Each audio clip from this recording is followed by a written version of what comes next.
దేవుడు ఎలాంటి వాడో ఆ అన్ని ప్రజలు తెలుసుకునేటట్లుగా ఆయన నమ్మిన ప్రతి బిడ్డను ఒక సూచనగా నిలవబెట్టడానికి ఆయన ఇష్టపడే దేవుడు.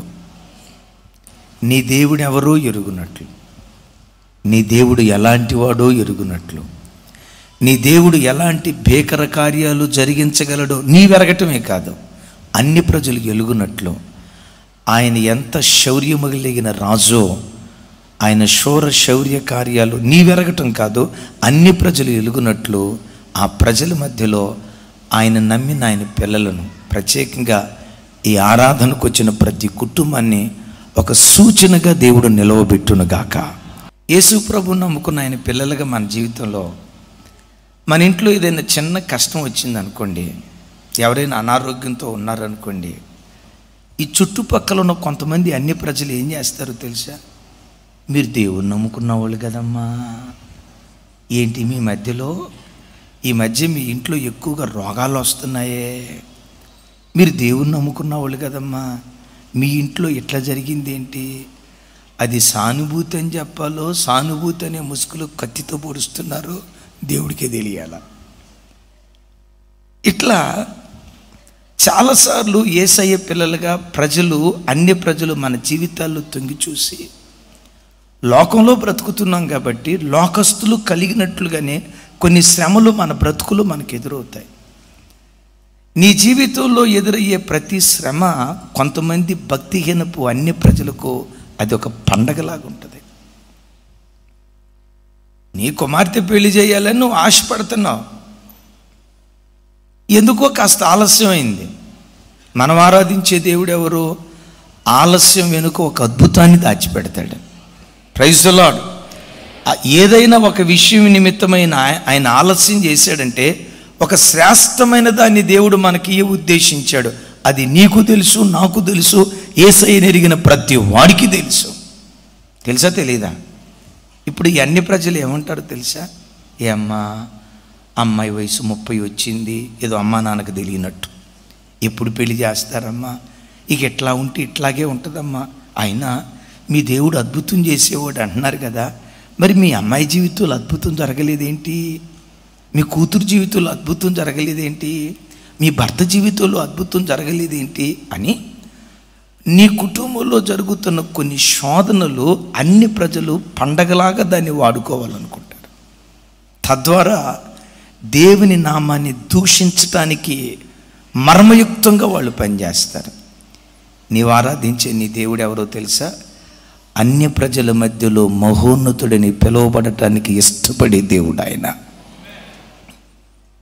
ఆయన నీ జీవితంలో ఏ కార్యం చేసినా ఆయన నామం మహిమపరచబడటానికి, ఆయన నామం ఘనపరచబడటానికి, ఆయన నామం కీర్తించబడటానికి, కొనియాడబడటానికి, ఆయన నామ ఘనత కొరకై ఆయన ప్రతినిధులుగా బ్రతుకుతున్న మనలను ఈ భూమి మీద సూచనలుగా, మహత్కార్యాలుగా దేవుడు నిలవబెడతాడు. నేను చూసి రాగల కాలంలో ప్రజలు ఏం చెప్పుకోబోతున్నారో తెలుసా? నీ దేవుడు ఎట్టివాడో ప్రజలు చెప్పుకోబోతున్నారు. నీ దేవుడు ఎలాంటి శూరుడో, శౌర్య కార్యాలు జరిగించగలడో, ఆయన శౌర్యాన్ని గూర్చి ప్రజలు మాట్లాడుకునేటట్లుగా నిన్ను, నీ పిల్లలను, నీ కుటుంబాన్ని, నీ భవిష్యత్తును ఒక సూచనగా యేసయ్య నిలవబెట్టునుగాక.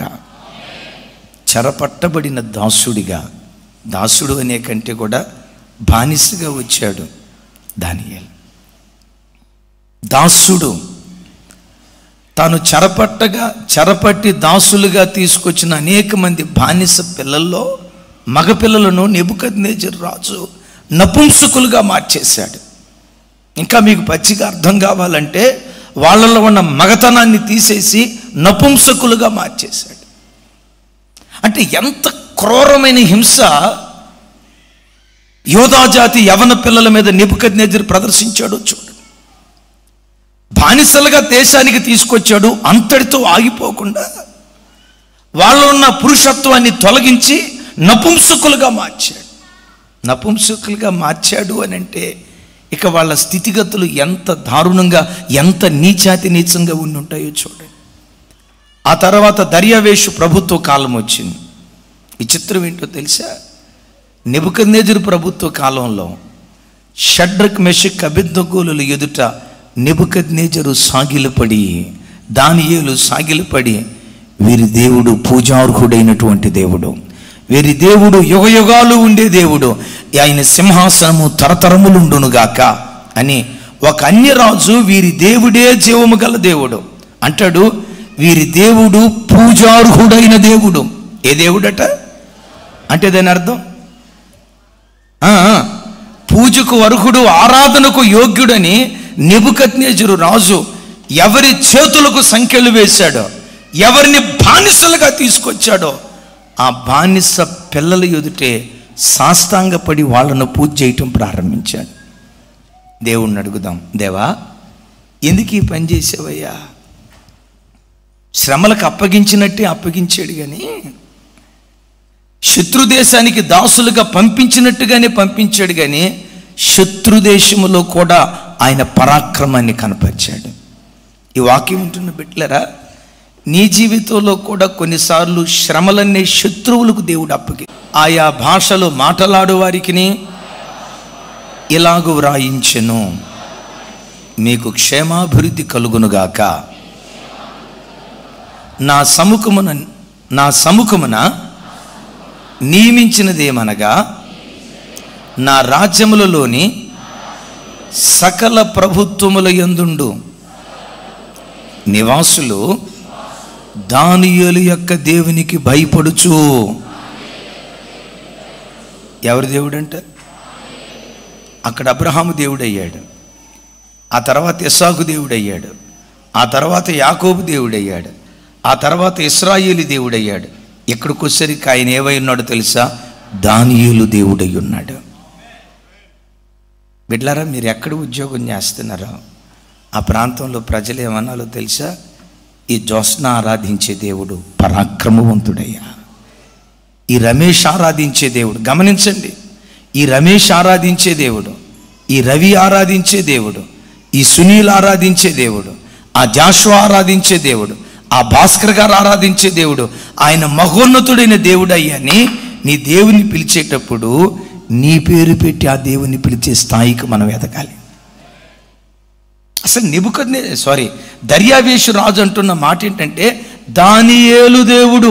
ఎవరు దేవుడు?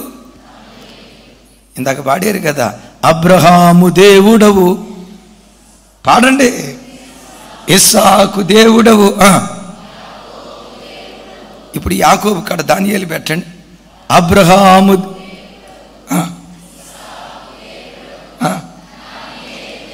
అబ్బా ఎంత బాగా కుదిరిందో చూడండి. ఇప్పుడు ఆ దానియేలు కాడ ఇప్పుడు మనం ఏం చేద్దామంటే నీ పేరు పెట్టుకొని పాడు. నువ్వు పనిచేసే చోట ప్రజలు ఈ సాక్ష్యం మాట్లాడాలి. వీరు ఆరాధించే దేవుడు ప్రత్యేకమైన వాడు, వీళ్ళు సేవించే దేవుడు శక్తివంతుడు, వీళ్ళు స్తుతించి గణపరిచే దేవుడు ఆదివారం తెల్లబట్టలు వేసుకొని వెళ్తున్నారే, వీళ్ళ దేవుడు మనలాంటి వాడు కాదు.